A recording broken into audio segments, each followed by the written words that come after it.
Física, que normalmente presenta y organiza nuestro secretario Pablo Hurtado, pero que se ha pillado lo que técnicamente se llama un pasmazo y está en cama con fiebre, así es que me ha pedido que por favor lo sustituyera y se disculpa con la audiencia. Así es que nada, para mí es un honor estar aquí con vosotros y vosotras y presentaros a Ángel Ibarra, que os tengo que confesar que, aunque lo conozco el nombre y que es el líder del IBIF Dones, tan conocido por todos vosotros en el IBIF Dones de España, pues no lo conocía personalmente, así es que he tenido que consultarle urgentemente a ChatGPT, que me hiciera un resumen de su biografía. Me la ha hecho rápida y me ha dado el beneplácito para citar los puntos fundamentales que ha destacado. Desde Madrid, es de origen aragonés, pero nació en Madrid, estudió en la Autónoma y ha dirigido un montón de proyectos internacionales, siempre ha estado relacionado con la fusión, especialmente desde el punto de vista de los materiales para ello.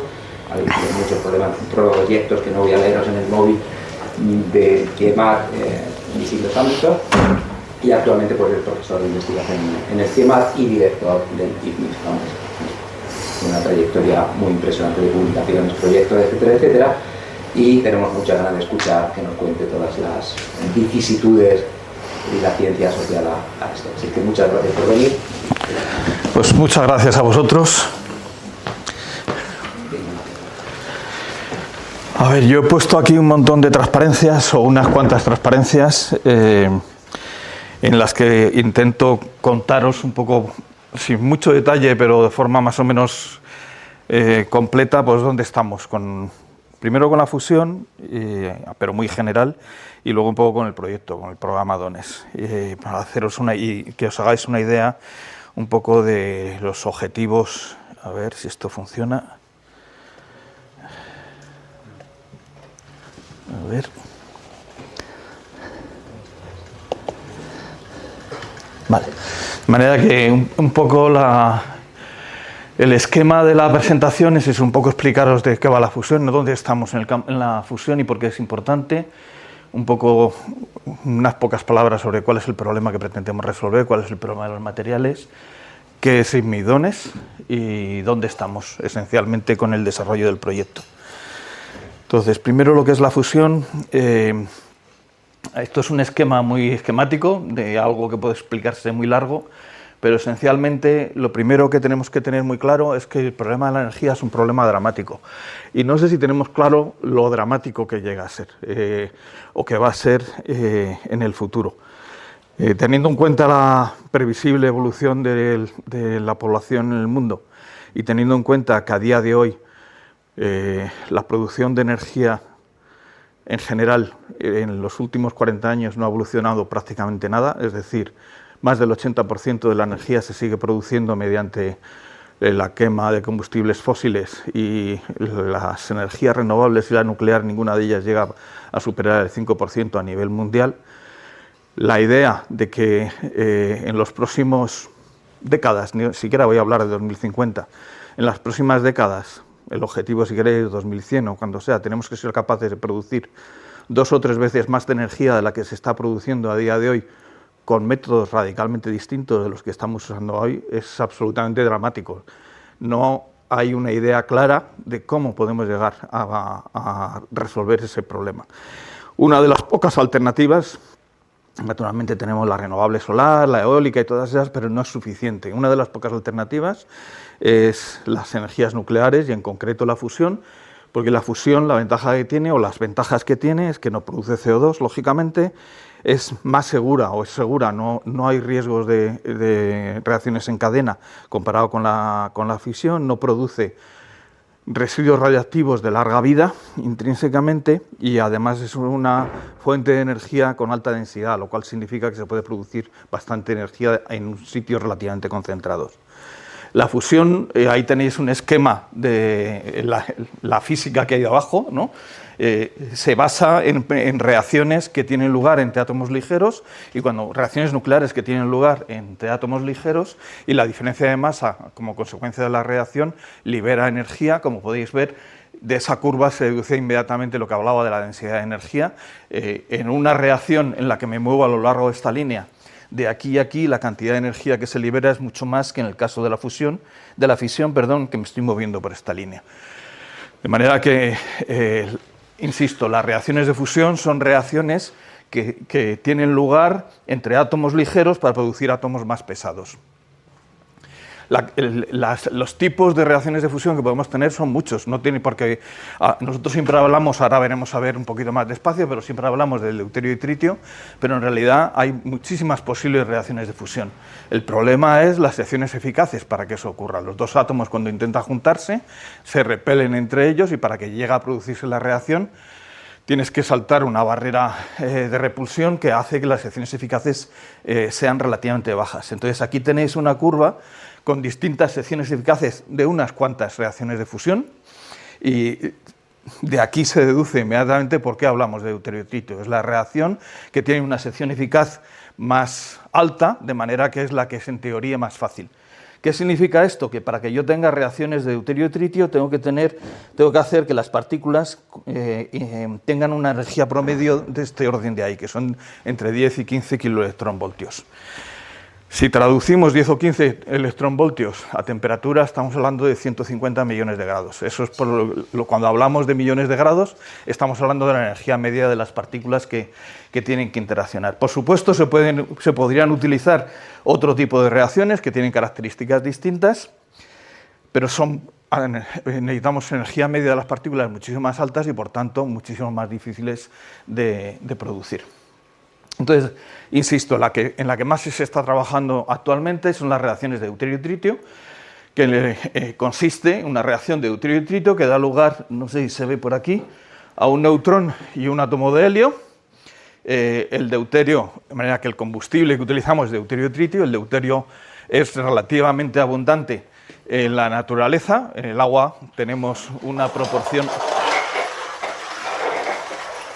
En el agua hay una proporción del orden de miligramos por litro, de manera que es relativamente fácil de conseguir. El problema es el tritio. No hay tritio en la naturaleza. En la naturaleza hay muy poquito tritio. De manera que si queremos tener combustible suficiente para construir un reactor de fusión en la que tengamos reacciones de deuterio y tritio de forma significativa, tenemos que producir el tritio in situ, tenemos que ser capaces de producir el tritio nosotros mismos. Y la forma de producirlo es coger este neutrón, hacer que choque con litio 6, y aquí hay otra reacción nuclear que da otro helio y un tritio, y un poco más de energía. De manera que, con este esquema, lo que tiene que entrar en la planta de fusión es deuterio y litio, y lo que saldría es algunos neutrones y helio. ¿Vale? El tritio lo generamos y lo consumimos in situ.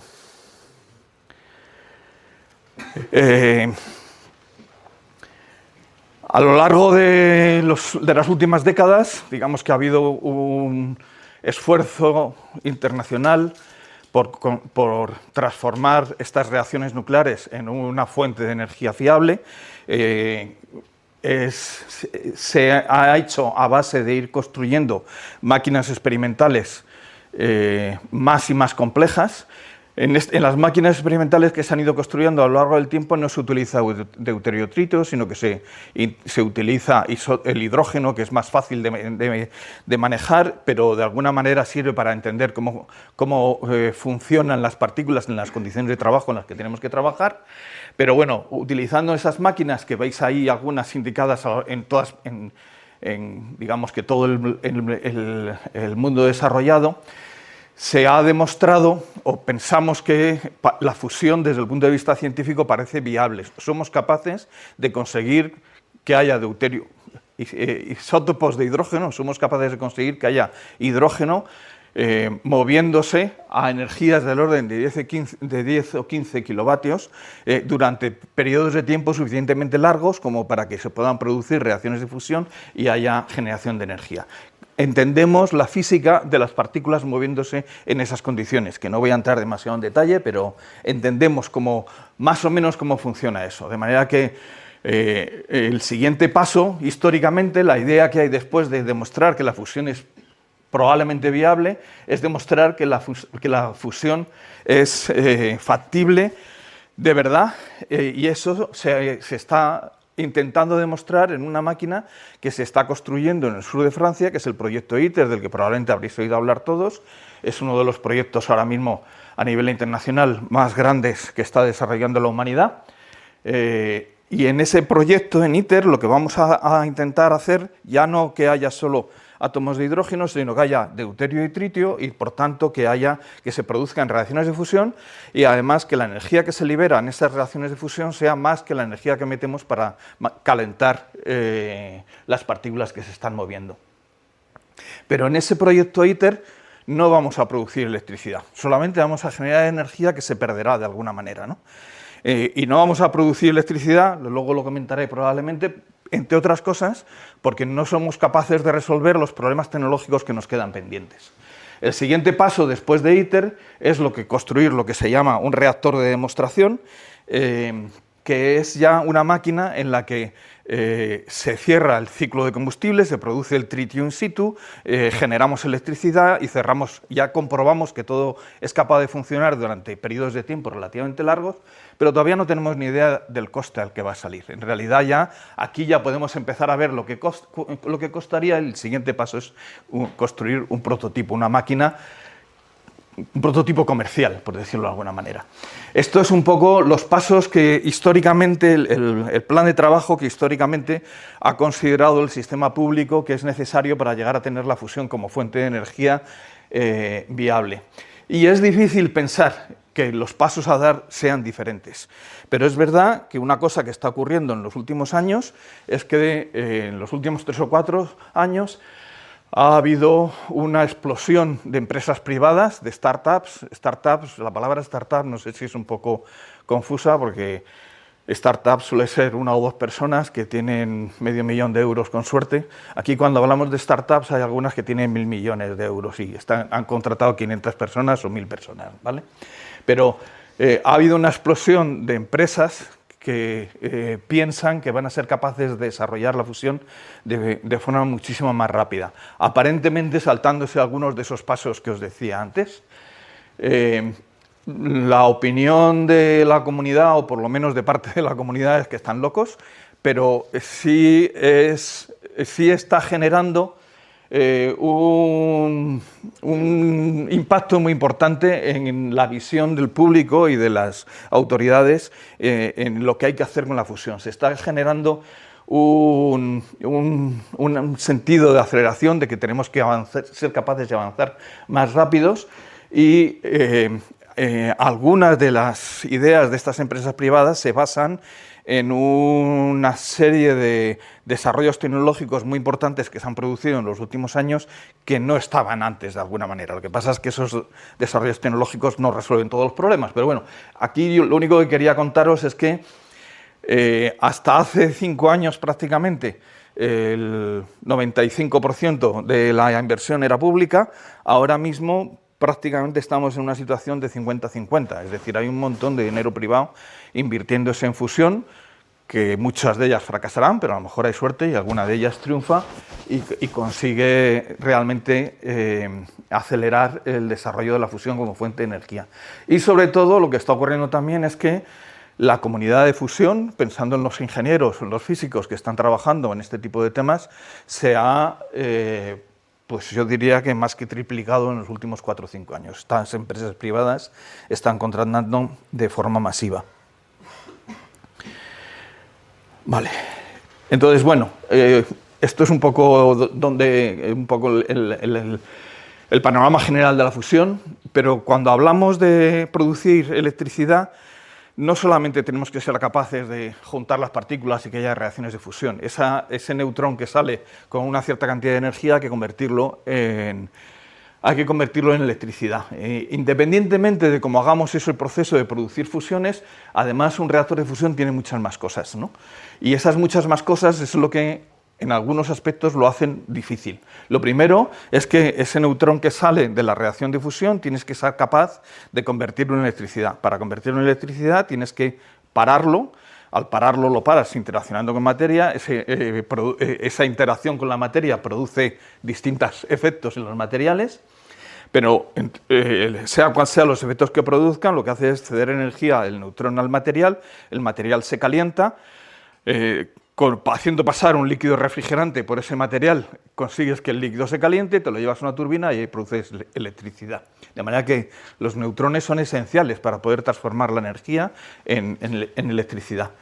El segundo aspecto es que ese mismo neutrón lo tengo que utilizar para convertir el litio en tritio. Os he dicho que teníamos que generar nuestro propio tritio dentro de la planta. Pues es absolutamente esencial que por cada neutrón que yo produzco, que por cada reacción de fusión que tiene lugar en el sitio donde están teniendo lugar las reacciones de fusión, es absolutamente esencial que yo produzca otro átomo de tritio, porque en una reacción de fusión gasto un átomo de tritio, pues tengo que producir otro, como mínimo tengo que producir otro con ese neutrón.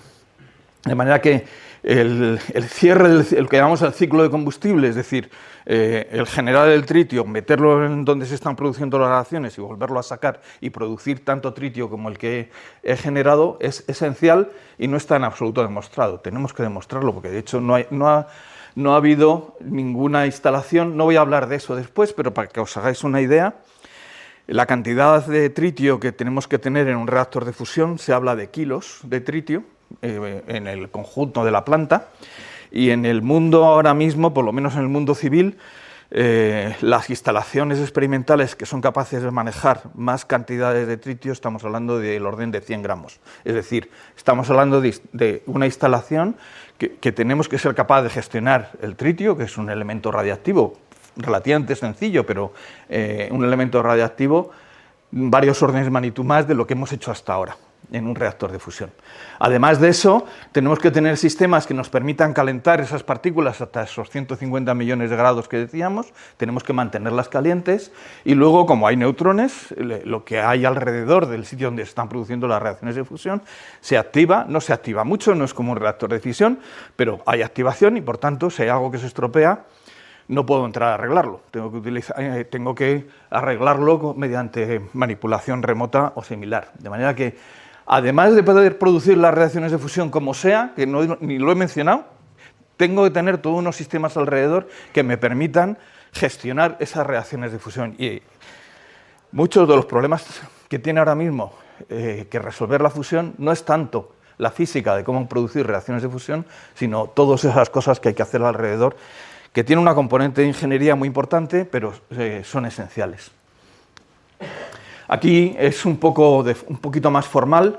En realidad, si lo pensamos, para que un reactor de fusión, aunque seamos capaces de resolver todos esos problemas, para que la fusión sea viable como una fuente de energía, tenemos que controlar esos tres principales parámetros. Primero, la autosuficiencia de tritio, que os he dicho, que es algo absolutamente esencial, y además es lo que va a determinar lo deprisa que seamos capaces de implementar la fusión como fuente de energía.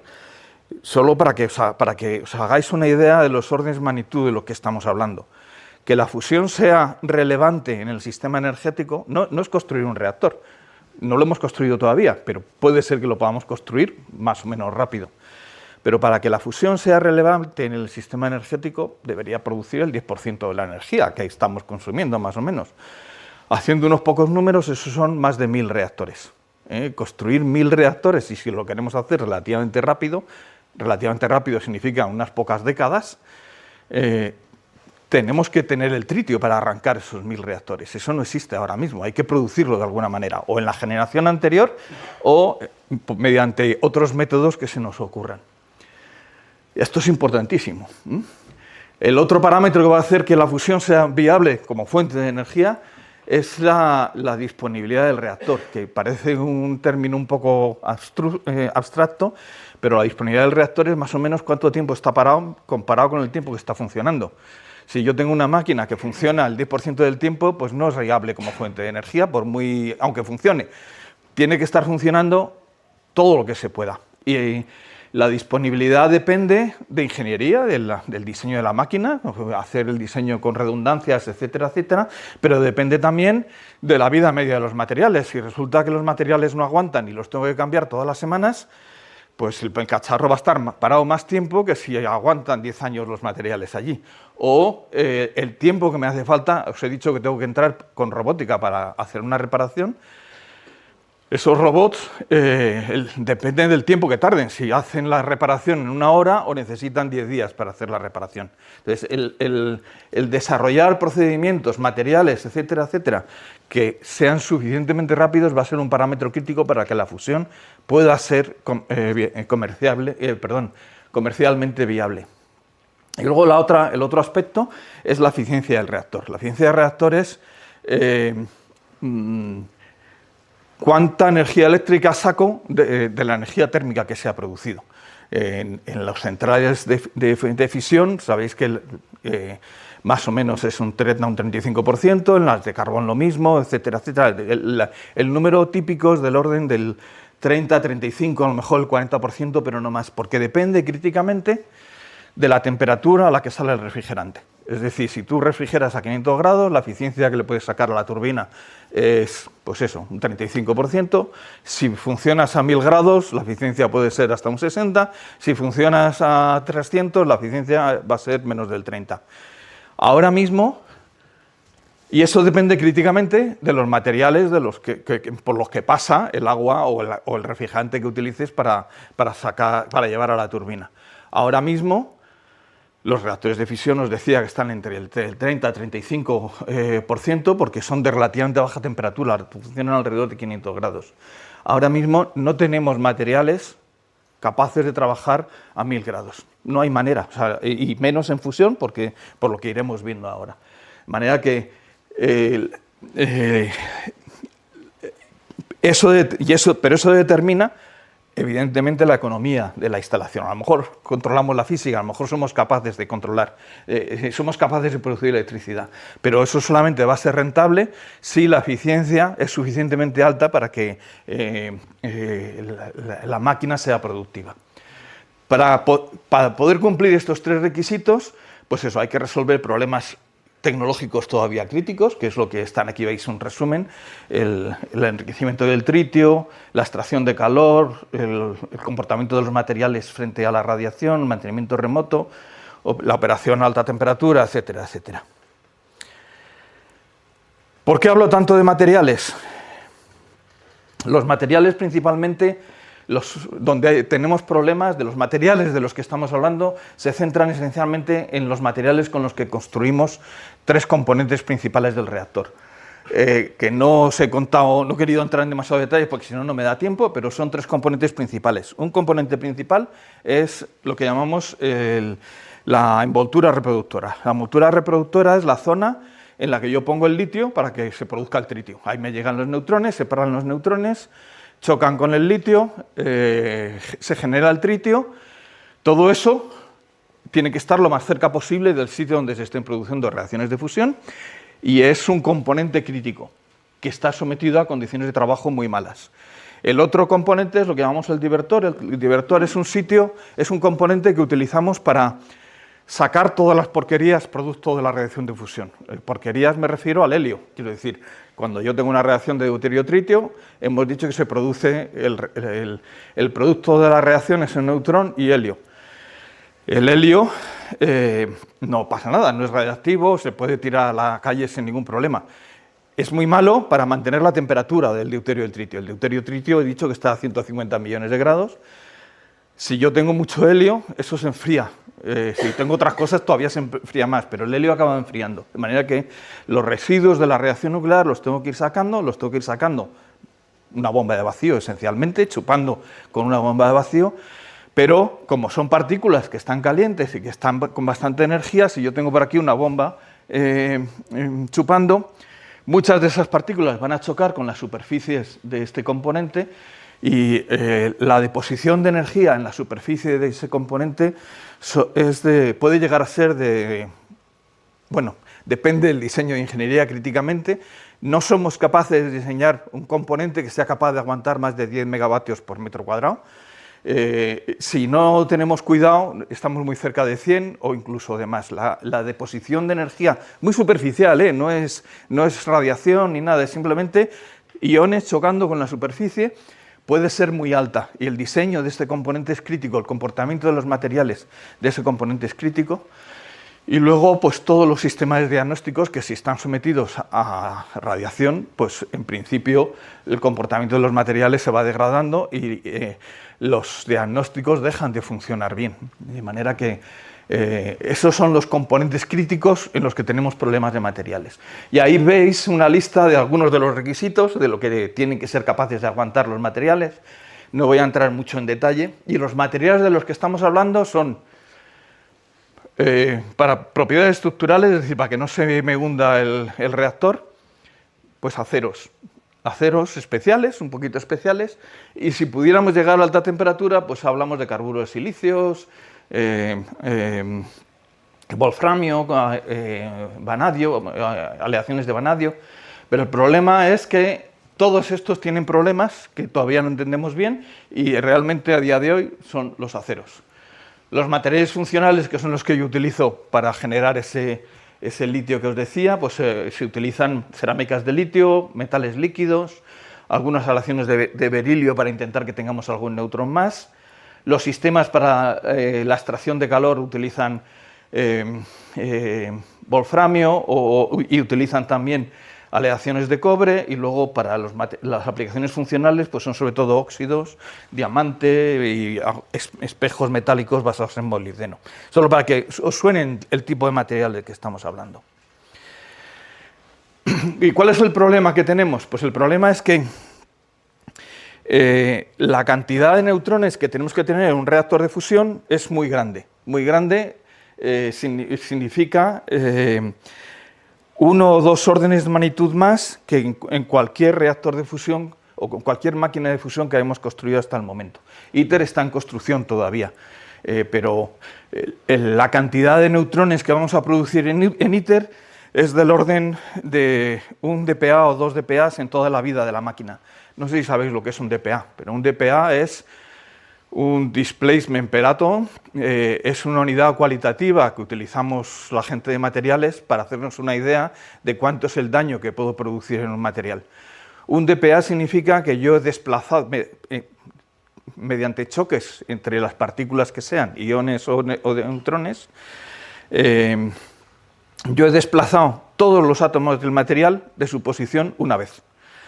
El que los haya desplazado de su posición una vez no significa que haya creado esa cantidad de defectos, porque cuando yo desplazo, le doy un zurregazo a un ion y se mueve de su sitio, ese ion puede caer, puede pararse en una posición equivalente a la que estaba y por tanto no causas ningún daño, o puede pararse en una posición que no es equivalente a la que estaba y entonces produces un defecto. De manera que no quiere decir que hayamos producido todos esos defectos, pero sí significa que los átomos se han movido, los iones se han movido de su posición al menos una vez. Bueno, pues en ITER, os digo, es del orden de 1 dPa o 2 dPa en toda la vida de la planta. En demo va a ser del orden de 20 dPa por año, y en un reactor de fusión puede llegar a 50 dPa por año, de manera que os hacéis una idea de la cantidad de defectos que se puede producir. La otra cosa que es muy importante es que los efectos que produce la radiación, la interacción con los neutrones, depende críticamente del espectro de energía. Si yo tengo un neutrón de muy baja energía, lo más que puedo hacer es desplazar unos cuantos iones de su sitio. Si yo tengo si tengo neutrones de más alta energía, además de desplazar iones de su sitio, lo que hago es tener reacciones nucleares y estoy metiendo impurezas dentro del material a la vez que interacciona con los neutrones, ¿vale? Entonces eso significa que si yo quiero saber lo que hacen los neutrones de fisión, no puedo utilizar nada más que algo que se parezca a los neutrones de fisión, porque no me vale utilizar un reactor de fisión para entender el comportamiento o el efecto que puede tener la fusión, o no me vale una fuente de espalación para simular los efectos. De manera que es muy importante tener en cuenta el espectro de los neutrones con el que estoy estudiando los materiales. Y de forma cualitativa, para que os hagáis una idea, ¿cuáles son los problemas que podemos tener? Esto, no quiero entrar demasiado en las propiedades de los materiales, pero esto quiero explicaros un poco por qué es tan importante. Esta gráfica de aquí Y esto pasa con muchas otras propiedades, este tipo de cosas. Esta gráfica de aquí es la cantidad de energía que yo le tengo que dar a un material para romperlo. Es decir, yo le doy un golpe y se rompe dándole esta cantidad de energía. Y esto es la temperatura a la que le doy el golpe. ¿Qué significa esto? Que si yo le doy un golpe a un material a baja temperatura, se rompe muy fácilmente. Es un material frágil, lo habéis hecho muchas veces. Habéis enfriado nitrógeno líquido y lo tiras al suelo y se rompe como si fuera cristal. En cambio, si lo hago a alta temperatura, el material es dúctil y se estira o se deforma antes de llegar a romperse. De manera que esto es un acero, yo voy a construir mi reactor, voy a construir las vigas de este edificio que trabajen en esta región, que sean dúctiles, de manera que el edificio no se me caiga, porque si no, cualquier golpe que le dé a la viga de acero se rompería como si fuera cristal. Tengo que trabajar en esta zona. Y el nivel este de aquí me da una idea del grado de utilidad que tienes, cuánto aguanta el material. Bueno, pues en este acero, bueno, aquí veis que la transición dúctil-frágil es por debajo de temperatura ambiente, con lo cual es un acero estupendo para poder construir lo que quiera construir. Bueno, pues lo irradio en fisión, no en fusión. Lo irradio y esta transición dúctil-frágil se corre centenares de grados. Se corre en este experimento pues prácticamente 200 grados. Y el grado de utilidad baja. Eso significa que yo ya no puedo construir algo con este acero que esté funcionando a temperatura ambiente. La ventana de diseño empieza por aquí, ¿vale? Bueno, pues los experimentos, los datos que tenemos es que este corrimiento, el corrimiento de la transición dúctil-frágil, depende de la dosis de radiación que le he dado, satura, pero puede ser del orden de esos 200-250 grados. ¿Qué es lo que pasa en fusión? En fusión, además, esto está asociado, porque estos son datos de fisión, ¿vale? Esto está asociado a los defectos que produzco en el material al desplazar los iones, a la producción de intersticiales y vacantes que luego se agrupan y hacen lazos y hacen lo que tengan que hacer. Pero que en fusión, además de estos desplazamientos, como consecuencia de las reacciones nucleares, estoy produciendo helio e hidrógeno dentro del material. Si yo a la vez que produzco defectos tengo helio, el helio empieza a moverse, el hidrógeno empieza a moverse y se forman burbujitas, que se van a los bordes de dislocación, pasan cosas. Bueno, pues los pocos datos que hay, porque hay muy pocos datos, y no de fusión, sino haciendo experimentos inducidos, es que tengo corrimientos adicionales en función del contenido de helio que pueden ser de unos cuantos centenares de grados más. Es decir, esto de aquí todavía puede correrse más. Es decir, este acero, que estoy pensando utilizarlo para construir reactores de fusión, solo puede funcionar a partir de aquí, en un rango de temperaturas que es por aquí, ¿vale? Entonces, esto pasa con muchas propiedades, no exactamente esto, pero digamos que el efecto de la irradiación hace que las propiedades macroscópicas, físicas de los materiales cambien radicalmente y tenemos que conocer qué es lo que pasa y como no tenemos una fuente de neutrones parecida a la que hay en un reactor de fusión en la que estudiar los efectos, no tenemos ni puñetera idea de qué es lo que puede pasar, ¿vale? Bueno, pues lo que pretende Dones, lo que pretendemos construir aquí es una herramienta que me permita estudiar esos efectos. Y como no podemos construir un reactor de fusión, entre otras cosas, porque todavía no sabemos cómo hacerlo y sería muchísimo más caro, esa herramienta es algo que nos permite simular el efecto de ese entorno que hay en un reactor de fusión, pero en vez de en un reactor grande, en un volumen pequeñito. Eso lo hacemos con un acelerador de partículas que son deuterones, que los aceleramos a una energía relativamente baja, 40 MeV, los hacemos chocar con litio, que no tiene nada que ver con el otro litio, el que os he hablado antes, los hacemos chocar con litio y aquí hay una reacción nuclear de stripping, no es una reacción, digamos, clásica, es una reacción de stripping, y entonces arrancamos un neutrón del litio y sale como un cono de neutrones más o menos direccional, con un espectro que no es exactamente igual que el de un reactor de fusión, pero es parecido. Y que además depende de la energía de los deuterones. Es decir, yo pongo 40 MeV porque quiero tener ese espectro. Si pusiera 100 MeV tendría un espectro totalmente distinto. O sea que esto está seleccionado adecuadamente. Pero claro, si yo quiero hacer lo mismo con un reactor de fusión, tengo que tener muchos neutrones. No me vale tener unos pocos. Y para tener muchos neutrones tengo que tener una corriente de deuterones muy alta. La que tenemos diseñada en este acelerador son 125 miliamperios, ¿vale? 125 miliamperios es 50 veces más que cualquier otro acelerador parecido que se haya construido nunca. O sea, eso yo os da una idea del reto tecnológico que supone. Y si multiplicáis 40 MeV por 125, son 5 megavatios. Estoy poniendo 5 megavatios en este trocito así, ¿vale? Entonces, vuelvo a decir, eso no quiero entrar en muchos detalles, pero eso da una idea del reto que supone. Naturalmente, el blanco no puede ser sólido. Yo no puedo poner 5 megavatios aquí y disipar la energía que está saliendo. Tiene que ser un líquido, tiene que ser litio líquido que está circulando como si fuera un circuito de agua. Y al circular, el gradiente, o sea, el incremento de temperatura que se produce tiene que moverse muy deprisa, 15 metros por segundo, para que el incremento de temperatura en el litio sea relativamente pequeño y yo pueda, con un intercambiador de calor, luego extraer el calor, etcétera, etcétera.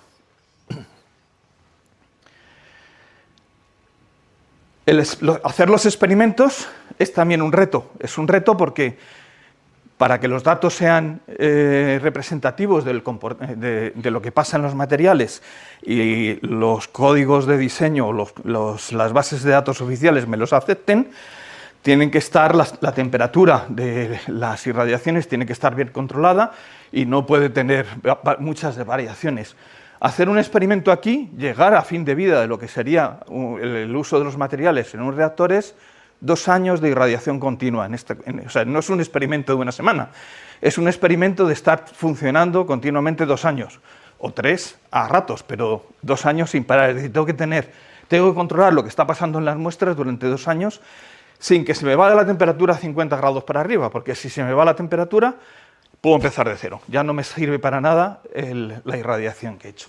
Es decir, es un reto y es una instalación única, no hay nada parecido en el mundo hasta ahora, ¿vale? Hay pasos, hay cosas intermedias, hay experimentos que nos permiten decir que creemos que es viable, pero es la primera de su tipo, de alguna manera. Y va a ser, por la pinta que tiene lo que está pasando a nivel mundial, la única instalación que va a permitir evaluar lo que ocurre a fin de vida en un reactor de fusión en los próximos por lo menos 20 años. Es el único sitio en el que se van a poder hacer experimentos en los que veamos lo que pasa al final de la vida de los componentes de un reactor de fusión. Bueno, no sé si me estoy enrollando mucho, voy a intentar ir un poquito más deprisa. Esto no es una cosa que haya empezado hace 5 años, ni hace 10, más bien hace 20. Se han desarrollado muchos proyectos a lo largo del tiempo en el que se ha ido avanzando en el diseño conceptual y en la comprobación de que era posible hacer estas cosas. En muchos de estos proyectos España ha tenido un liderazgo o una participación muy significativa. Aquí había puesto un esquema un poquito más detallado de cómo sería el acelerador o cómo serían las distintas partes del acelerador. Yo creo que me lo voy a saltar casi todo. Esto es el acelerador de partículas. He hablado de 5 megavatios. El CERN, del que habréis oído hablar todos, no tiene ningún acelerador que llegue a 1 megavatio. Tiene aceleradores enormes, con túneles de un radio de 20 kilómetros, pero ninguno de ellos llega a 1 megavatio. Hay algunos en el mundo funcionando, del orden de 1,5 megavatios. No hay ninguno todavía de 5 megavatios. Nosotros vamos a tener esos 5 megavatios en 100 metros. De nuevo, os da una idea del reto que supone. O sea, la densidad de potencia que tenemos que ser capaces de gestionar en cada uno de los componentes del acelerador es lo que lo hace difícil, es lo que nos ha obligado a construir prototipos e intentar ver que eso es viable, que se puede gestionar esa cantidad de potencia, de densidad de potencia. Aquí en el acelerador, esto esencialmente son todo cavidades resonantes, que en una cavidad resonante sabéis que hay un gradiente de campo eléctrico muy fuerte. Cuando vienen las partículas aceleran ese gradiente y con eso consigues que las partículas se aceleren. Hay distintos tipos de cavidades a lo largo del acelerador, otro día os lo puedo contar con más detalle, pero para que en esas cavidades se produzca ese gradiente de campo eléctrico, yo necesito alimentar las cavidades con radiofrecuencia, con energía, tengo que meter radiofrecuencia. Aquí tenemos 25 megavatios de radiofrecuencia, ¿vale? A 175 megahercios. Es de los sistemas más potentes que se han construido nunca. Y tiene que funcionar en modo continuo. Uno de los principales problemas que tiene este acelerador es que la corriente es muy alta, 125 miliamperios, pero yo quiero que el haz sea pequeñito, yo no puedo tener un haz así de gordo, las partículas tienen que estar relativamente concentradas en un lápiz, o sea, es como el diámetro de un lápiz. Pero claro, 125 miliamperios de deuterones cargados positivamente tienden a abrirse, lógicamente, tienden a repelerse y abrirse el haz. Eso es un efecto que se llama el efecto de carga espacial, pero no es nada más que la repulsión entre partículas cargadas. Y la única manera de compensarlo es poner muchos imanes, poner imanes focalizadores que van haciendo que el haz vaya haciendo esta cosa así, ¿no? Pero llega un momento en que ya no puedes poner más imanes, porque no hay sitio para más imanes. Bueno, pues estamos cerca de ese límite, ¿vale? Y es lo que determina los 125 miliamperios. La parte del litio, bueno, pues lo único que tiene es que el litio es un poco antipático y no le gusta estar cerca del agua, y entonces hay que tener varios lazos de refrigeración intermedios con aceite para evitar que haya ningún riesgo de que el litio toque el agua. Y la otra cosa antipática es que el litio es un poco corrosivo, y entonces el grado de corrosión del litio depende críticamente del contenido de impurezas que tiene, o mejor dicho, de qué impurezas tiene, de manera que tenemos que tener una zona en la que estamos limpiando el litio de forma continua. Tenemos un lazo específico, y de hecho uno de los prototipos que tenemos aquí es para demostrar que eso se puede hacer. El litio, esto es la parte de abajo, digamos, el lazo del litio de verdad es esta cosa de aquí. Como es poca energía la del acelerador, no puedo tener ninguna ventana entre el acelerador y el lazo del litio, de manera que el litio se está moviendo en una superficie libre enfrente de los deuterones. Los deuterones chocan directamente con el litio. Para que no se, como os decía, para que no se caliente demasiado el litio cuando interacciona con los deuterones, tiene que moverse deprisa, se mueve a 15 metros por segundo, ¿vale? Yo voy a tener una cortina de litio delante de los deuterones moviéndose a 15 metros por segundo en superficie libre, para que el aumento de la temperatura en el litio no sea más de 25 o 30 grados. Y tengo que ser capaz de controlar el espesor de esta cortina de litio, porque si en un momento dado hay ondas, por ejemplo, de lo que sea, hay una onda estacionaria, la penetración de los deuterones en el litio es 19 milímetros a 40 m, es 19 milímetros. Si en un momento dado el espesor del litio que yo tengo es menor de 19 milímetros, los deuterones llegan a la superficie de atrás que está sujetando el litio y hacen un agujero. Entonces podemos tener problemas, ¿vale? Entonces tengo que tener un control continuo del espesor de litio que estoy teniendo ahí. Y tengo que estar seguro de que no se producen ondas estacionarias. Esto hicimos un experimento hace muchos años para demostrar que somos capaces de controlar la fluidodinámica del litio con una estabilidad suficiente como para que esté plano durante periodos largos de tiempo. Y lógicamente depende críticamente de los defectos, porque aquí hay una boquilla, de los defectos que tenga esta boquilla. Si en esta boquilla se me deposita un granito de algo, automáticamente tengo ondas estacionarias en el litio. O sea, tengo que vigilar muy bien lo que pasa en esa boquilla. Esto es la zona de los experimentos. Por aquí viene la de deuterones, por aquí viene la de litio, y yo pongo aquí mis experimentos para hacer los experimentos aquí. Esto se hace, aquí hay neutrones, claro, muchos neutrones, entonces para que no haya riesgo fuera, esto está todo dentro de una caja de hormigón, de paredes de hormigón del orden de 4 metros de espesor, que durante operación está cerrada, y cuando yo paro el acelerador puedo abrirla y con una grúa empiezo a sacar o meter o hacer las operaciones de mantenimiento que os decía antes. Bueno, pues más o menos esto es una descripción muy alto nivel, puedo entrar en muchos más detalles, pero no tenemos tiempo. Como os decía, es un reto, hay muchos retos en el diseño y la construcción de esta máquina, entonces llevamos muchos años construyendo prototipos y haciendo pruebas para comprobar que las hipótesis de diseño e ingeniería que haces son razonables. Entonces, por ejemplo, en Japón hemos construido un prototipo de un trozo del acelerador, la parte de baja energía del acelerador, que está funcionando en Japón. Y estamos viendo, bueno, hay cositas que cambiar, pero funciona. Construimos en su momento un lazo 1A3 del lazo de litio y demostramos que éramos capaces de tener una superficie de litio funcionando durante varias semanas, controlando la fluidodinámica del cacharro. Hemos estado y tenemos que seguir estando haciendo experimentos de corrosión para ver de qué depende la corrosión del litio o la compatibilidad de los distintos materiales con los que queremos construir. Hemos visto que funciona. Este experimento era para comprobar que somos capaces de mantener la temperatura de las muestras constantes durante periodos largos de tiempo. Aquí estamos haciendo experimentos para ver qué pasa en el caso de que se rompa ese material que os decía, esa ventana finita que os decía, y haya un agujero, se forme un agujero y entre aire o gas desde la zona experimental al tubo del acelerador.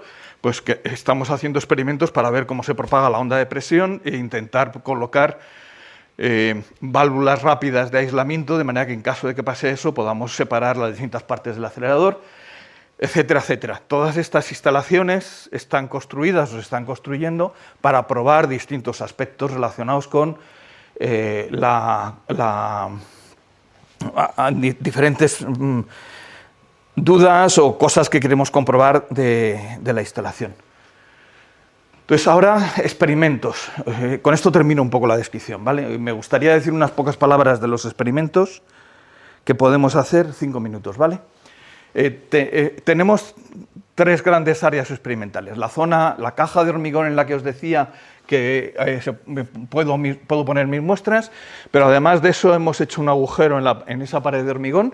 Y en esta habitación vamos a tener un haz de neutrones, un poquito menos intenso que el que tengo yo aquí, pero una habitación muy grande, de manera que aquí se pueden hacer distintos experimentos con neutrones en continuo. Podemos tener entre 10 a la 11, 10 a la 13 neutrones ahí con un espectro relativamente energético.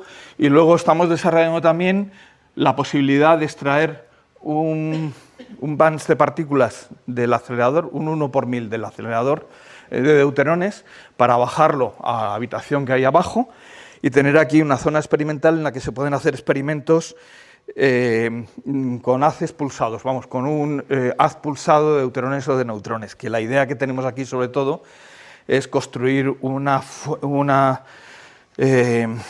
instalación de tiempo de vuelo para neutrones u otro tipo de partículas, que por los números que hemos visto puede ser entre 5 y 10 veces la mejor que hay en el mundo, que es una que hay en el CERN. Y la razón es muy sencilla, es que vamos a tener el acelerador con una intensidad de corriente más grande que hay. Entonces, si tú tienes 125 miliamperios de deuterones en modo instantáneo, puedes hacer cosas que no se puede hacer en ningún otro sitio, aunque luego el duty cycle sea pequeño.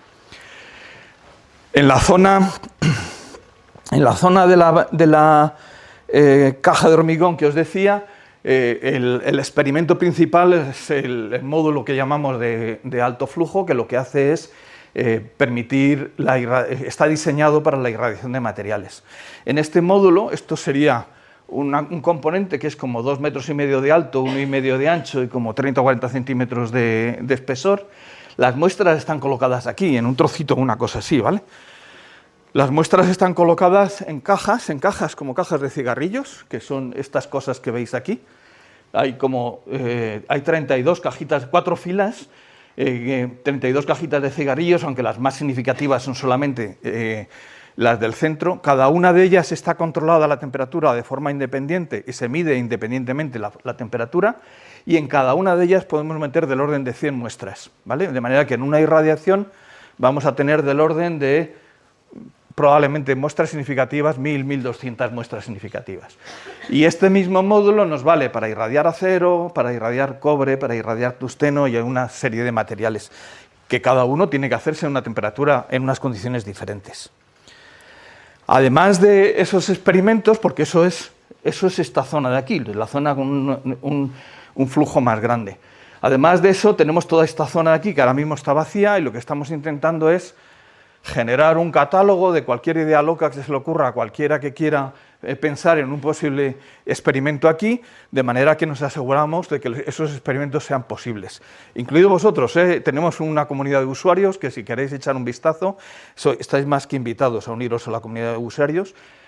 Y aquí tenemos una larga lista de posibles experimentos. Algunos de esos experimentos, no voy a entrar en detalles, pero algunos son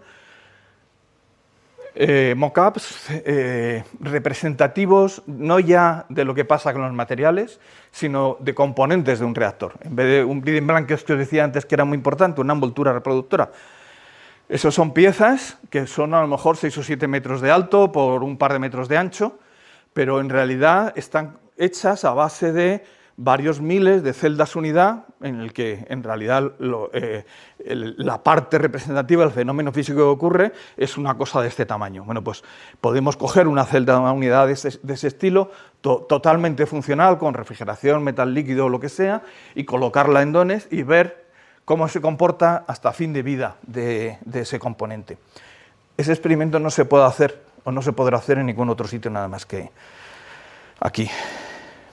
Bueno, ¿dónde estamos? No hace falta que os lo diga. En Escúzar, en el polígono este del CITAE que hay allí, tenemos una parcela de unos 100.000 metros cuadrados en esta zona.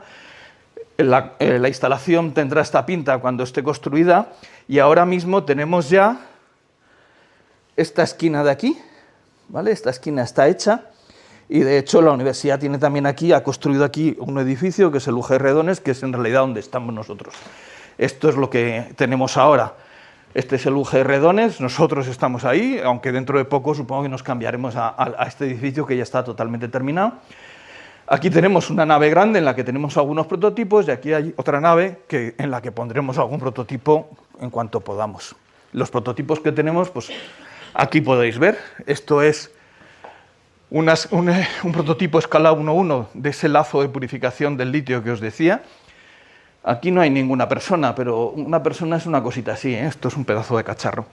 Y es el más grande que se ha construido en el mundo, ¿vale? O sea, es totalmente relevante. Los japoneses tienen uno parecido a escala 1:10, de manera que es bastante más pequeño. Así nos está costando que arranque también. Esto es el experimento que os decía para estudiar la propagación de ondas de presión.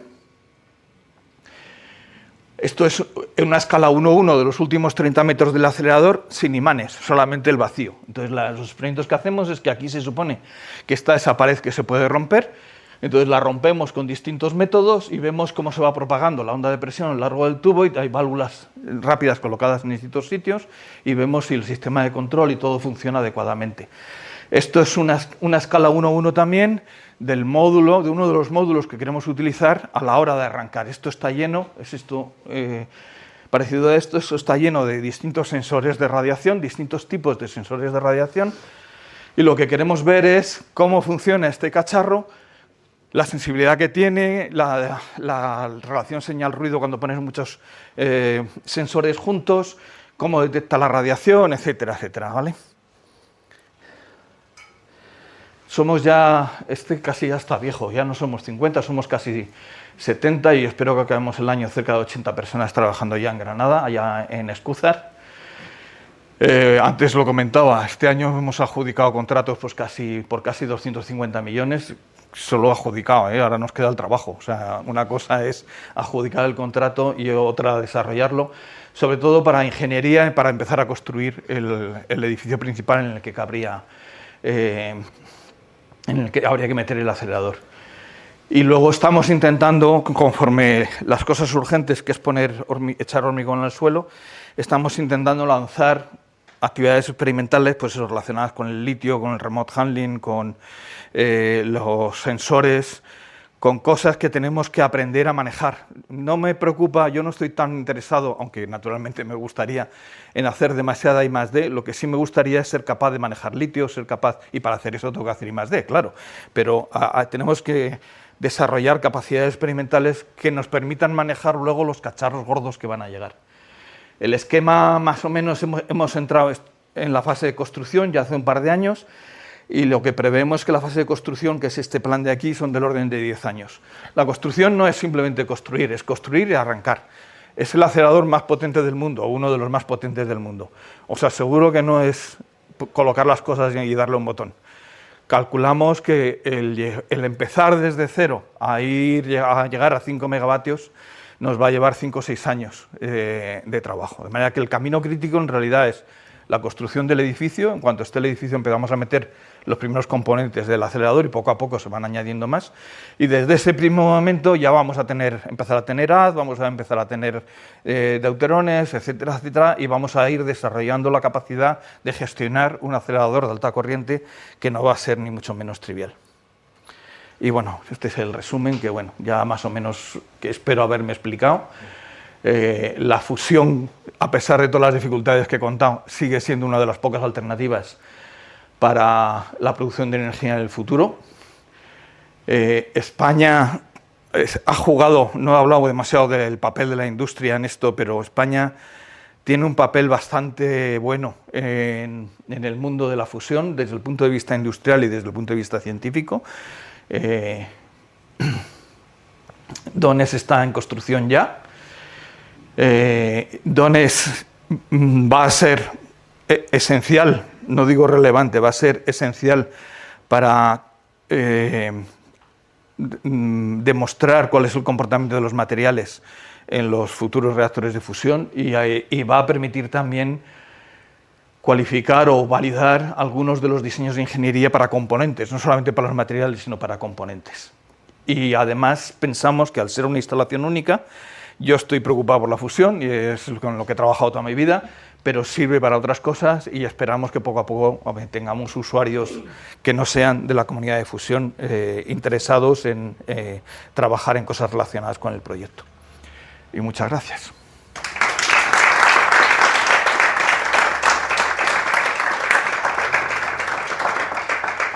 Esto es lo que os decía la comunidad de usuarios. Al que esté interesado solo tiene que apuntarse en la página web y cuando hagamos reuniones, cosas de esas, recibiréis invitaciones para que participéis. La idea que tenemos es hacer un workshop cada año o cada 2 años en el que se discutan todas las ideas locas que pueda tener la gente.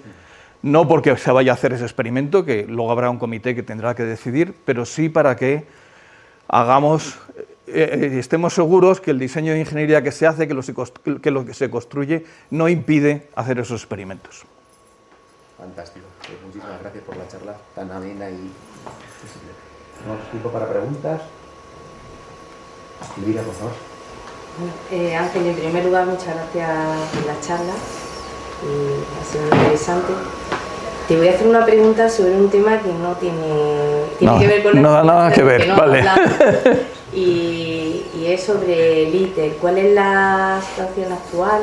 Si, bueno, lo que conozca de la situación actual, pues yo creo que eso le puede interesar mucho a la gente que hay en la sala.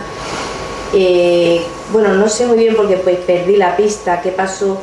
Hubo una pieza que no encajó bien de los coreanos y la ARM lo paró y no sé muy bien cómo está el tema. En fin, que nos cuente un poco cómo...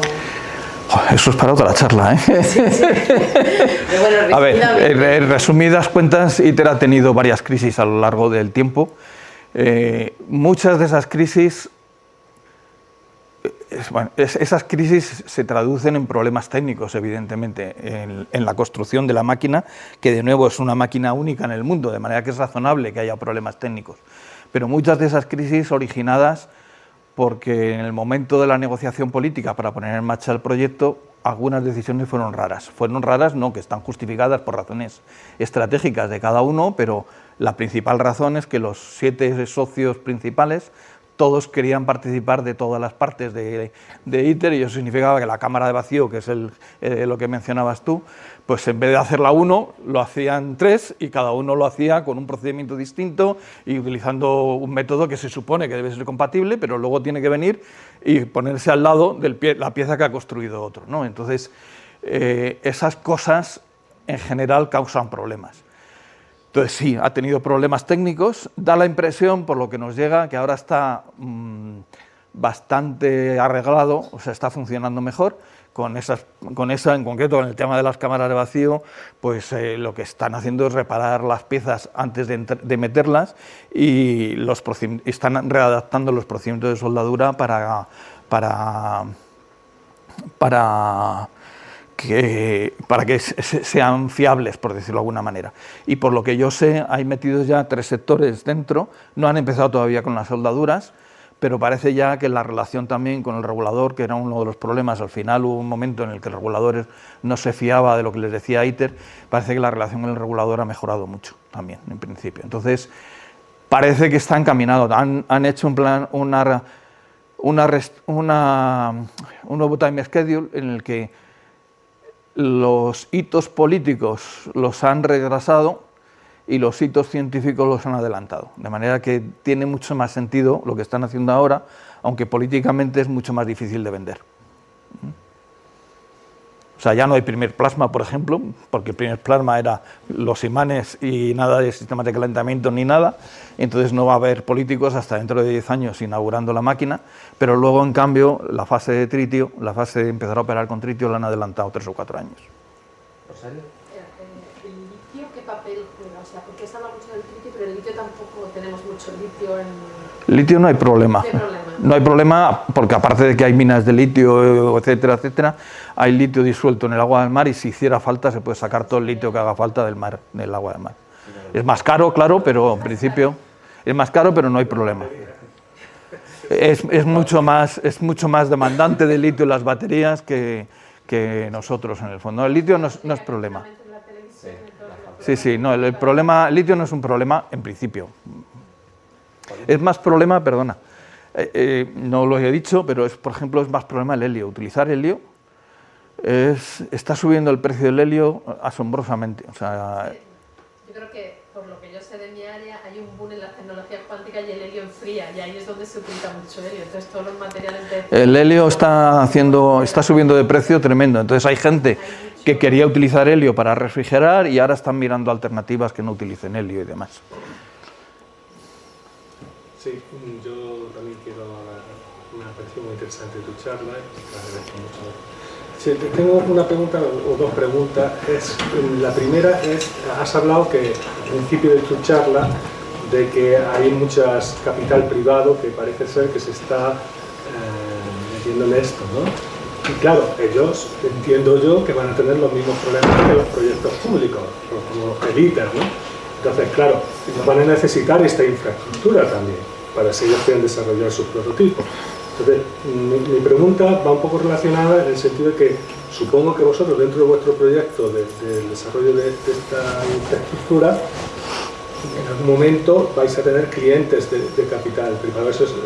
¿Lo tenéis eso ya planteado? O sea, ¿es verdad lo que acabo de decir? Sí, es verdad, la primera pregunta. Pero no tenemos respuesta todavía. O os van a salir competidores. O os van a desarrollar. Sí, también va a pasar eso seguramente, sí.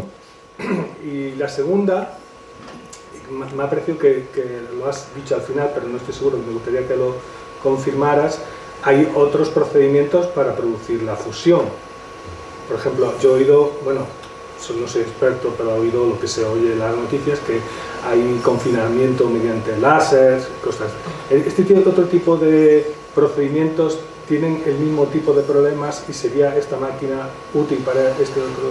A ver, la respuesta a la segunda es sí, porque al final en el confinamiento inercial, sí con matices, en el confinamiento inercial tú lo que haces es con láseres iluminar una bolita, la bolita implosiona y al implosionar se producen reacciones de fusión y tienes un pulso de neutrones. O sea, al final tienes neutrones y tienes materiales alrededor y que se dañan. Sí con matices, porque el problema en ese caso es que son pulsos. Y el efecto de la radiación de los neutrones en los materiales no es lo mismo si la irradiación es continua que si la irradiación es pulsada. Nosotros podemos operar en modo pulsado también, o sea, podríamos hacer pulsos de vez en cuando. Lo que pasa es que nuestros pulsos nunca van a ser tan intensos como los que habría en una máquina de ET. O sea, podemos hacer una comparación entre el daño que se hace en modo continuo comparado con el daño que se hace en modo pulsado, pero no podemos reproducir al 100% los pulsos que habría en una máquina de confinamiento inercial. El confinamiento inercial ha salido más en los periódicos que el confinamiento magnético, pero tiene problemas tecnológicos todavía mucho más gordos que los nuestros. Quiero decir que Solo por darte una idea, efectivamente iluminas con láser una bolita. Para que eso sea capaz de producir energía tienes que ser capaz de hacer eso 10 veces por segundo. Tienes que producir varios millones de bolitas al día que tienen que estar cayendo a través de algo y quedar separadas o no quedar separadas en el centro de la esfera, en ese momento iluminar, en ese momento un pulso de neutrones y una fracción de segundo después otro más. Entonces, no tienen ni idea de cómo hacer eso. Ahora mismo son capaces de hacer un pulso al día y la fabricación de una bolita lleva 7 meses de trabajo. Entonces, los retos tecnológicos de la fusión inercial son todavía más difíciles que los nuestros, lo cual no quiere decir que no sea viable, ¿eh? Es una línea en la que se está trabajando y los problemas de materiales son parecidos y nosotros podremos hacer algo para ellos. Y la primera era así, lo del capital privado. A ver, ¿competir con vosotros o usaros? Competir con nosotros tendrían que construir una instalación parecida a esta, pero hasta ahora no hay nadie que sea capaz, que haya planteado construirlo. La filosofía de las empresas de capital privado es un poco diferente. O sea, es difícil porque no cuentan todo, claro, ¿no? O sea, cada uno tiene un esquema mental un poco distinto. En general, casi ninguna de las empresas de capital privado están abordando todos los problemas tecnológicos que he dicho yo. Se están focalizando en ser capaces de producir fusiones y no les importa si durante un segundo, 5 minutos, 5 días o 5 meses. Porque en el momento que sean capaces de producir fusiones van a salir en el periódico y van a conseguir una ronda de financiación con un par de órdenes de magnitud de diferencia y en ese momento empezarán a pensar en cómo resuelven los problemas de materiales y demás, ¿no? Entonces, la estrategia es muy diferente. La razón que ha generado esta explosión de empresas de capital privado es que los superconductores de alta temperatura han aparecido, entonces eso permite construir los imanes para generar el plasma en vez de 10 metros de alto, de 1 metro. Entonces tienes campos magnéticos muy intensos y puedes tener partículas ahí dando vueltas en un volumen más pequeño y produciendo fusiones, pero claro, cuando 1 gigavatio de electricidad lo comprimes de 10 a 1, pues la densidad aumenta. Entonces tienes mucho más neutrones en los materiales, tienes mucha más deposición de potencia en el divertor, entonces se hace todo mucho más difícil. Y esos problemas no los están abordando, por lo menos no los están abordando de forma abierta. Entonces, yo doy por supuesto, y de hecho hemos tenido ya contactos de empresas privadas que acabarán siendo clientes nuestros. Lo que pasa es que ahí pues los gobiernos tendrán que decidir cómo quieren gestionarlo. Somos conscientes, digamos que cada socio del proyecto va a tener unos ciertos derechos de pernada sobre lo que esté pasando ahí. Puede haber uno que diga yo se lo doy todo a mis empresas privadas, puede haber otro que diga yo me lo quedo todo para mi sistema público. Entonces esa parte todavía está un poco en discusión política. ¿Y China qué papel está jugando? Por ahora nada. Porque que sepa, bueno, sí, o sea, yo sí sé que están queriendo hacer cosas, pero en este problema en concreto yo creo que tomaron una decisión estratégica equivocada hace unos cuantos años por culpa de un americano del que se fiaban y creo que van con bastante retraso comparado con nosotros. Última pregunta.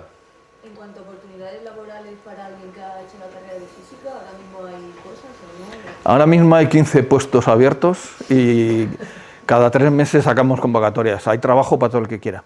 Nosotros tenemos que acabar siendo 300 o 400 y en este momento somos 60. O sea que hay trabajo. Lo que pasa es que, insisto, no es trabajo de I+D, es trabajo de conseguir que el cacharro funcione.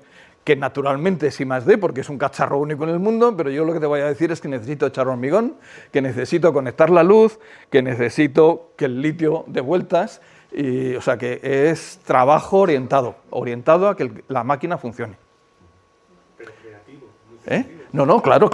Vas a estar haciendo algo que no hay nadie más haciéndolo, pero que no es digamos, los proyectos clásicos de la universidad. Es un trabajo muy dirigido que hay que hacer lo que hay que hacer.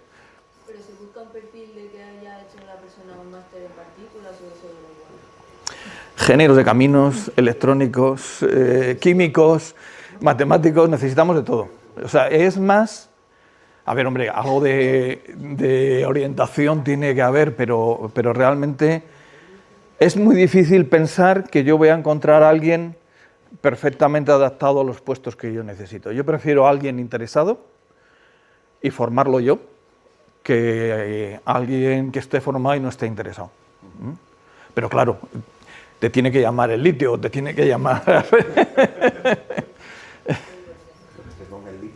Pues nada. Y además, a ver, no es que no quiera gente que le gusten los ordenadores, que también necesitamos, pero lo que al final yo creo que lo que necesitamos es gente que maneje las máquinas. O sea que el papel va a ser muy importante, pero necesitamos gente que maneje las máquinas y que no le dé miedo cargarse, hacer un cortocircuito en un cacharro. Pues muchísimas gracias otra vez por la charla fantástica.